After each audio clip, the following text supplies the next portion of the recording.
بسم الله الرحمن الرحيم. عن عائشة رضي الله تعالى عنها قالت: فخرج النبي صلى الله عليه وسلم بين رجلين تخط رجلاه الأرض. رواہ البخاری۔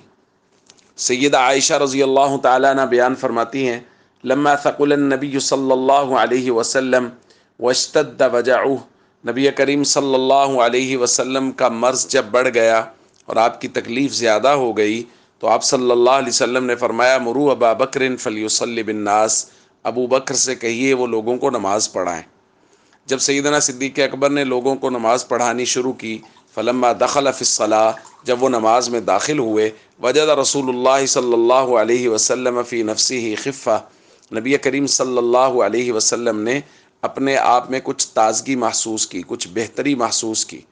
تو نبی کریم صلی اللہ علیہ وسلم مسجد میں جانے کا آپ نے ارادہ فرمایا۔ تو سیدہ عائشہ رضی اللہ تعالیٰ عنہ فرماتی، حضور صلی اللہ علیہ وسلم کے مسجد میں جانے کا منظر یہ ہے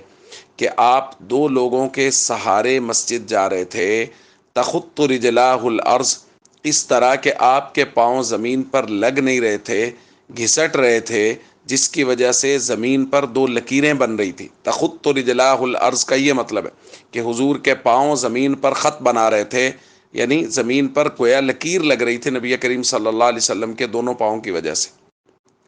دوستو، آج کے درس میں اس روایت میں ہم نے صرف اسی بات کو سمجھنا ہے اور بار بار اپنے دل سے یہ پوچھنا ہے، یار نبی پاک صلی اللہ علیہ وسلم کے ہاں تو نماز کی اس قدر اہمیت ہے کہ اس قدر شدت مرض میں بھی نبی پاک صلی اللہ علیہ وسلم مسجد جا رہے ہیں نماز پڑھنے کے لیے،